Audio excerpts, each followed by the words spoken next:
Καλημέρα και από μένα. Πάει να γίνει καλησπέρα. Τι γυναίκα λοιπόν στο Παναδάκι. Γιατί ξέρετε, ο νομικός να μιλάει για τεχνητή νοημοσύνη στον τουρισμό. Να ευχαριστήσω την οργάνωση τη σημερινή, καθώς και όλους τους συνδεδεμόνες. Ιδιαίτερα τον αγαπητό μου Στέλιο, για τον, όπως του είπα, τον Βοθά που ανεβαίνει και ελπίζω να τον ευχαριστείτε κιόλας.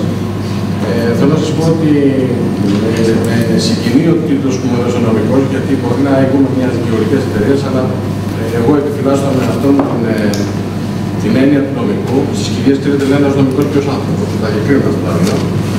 Και όπως είπα και σε μια κυρία που βλέπετε εδώ πέρα, και αυτός που φτάνει στο νησί του Χριστό νομικός ήταν. Οπότε θέλω να σας πω ότι είναι μια έννοια ιδιαίτερα ιδιόμορφη και την επιφυλάσσω με αυτό μου, γιατί θεωρώ ότι εκτός των δικαστηρίων έχουμε και μια άλλη ιδιότητα, αυτή του να μπορούμε να αναλύουμε και να τυρβάζουμε περί το δίκαιο, και γι' αυτό άλλωστε είμαι και σήμερα μαζί σας για να σας ταλαιπωρήσω. Θα κάνω γρήγορα. Είναι και αυτό ο καημός της Κυριακής, γιατί οι άλλοι, μεταξύ των οποίων και ο Πρόεδρος εδώ πέρα, πήραν τον χρόνο τους, αλλά εμείς πρέπει να τρέξουμε τώρα γρήγορα. Θα μου επιτρέψετε να...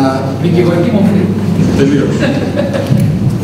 Να σας πω ότι η ενασχόλησή μου με τον τουρισμό κρατάει το 1994, το μακρινό 1994, όταν άρθια ευθύς και τελειώσα στις στρατιωτικές μου υποχρεώσεις, που μου ξέφυγε η λίμνος γιατί ήμουν και στους πράσινους κούδιδες.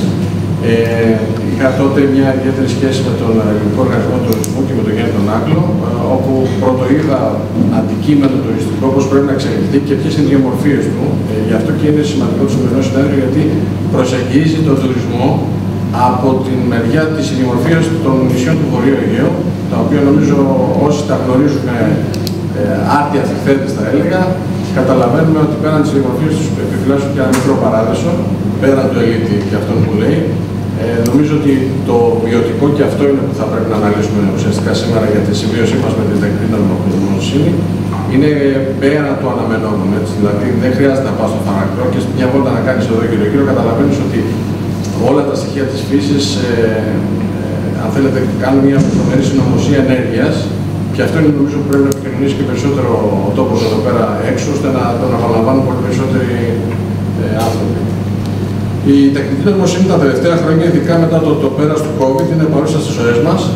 Αποτελεί τάση της εποχής και αναμένεται τα επόμενα χρόνια να αλλάξει σχεδόν κάθε τομέα της οικονομίας, της κοινωνίας, της επιχειρηματικότητας, αλλά αναμένεται να αλλάξει ακόμη και την ταξιδιωτική εμπειρία και εν γέννη τον τομέα του τουρισμού.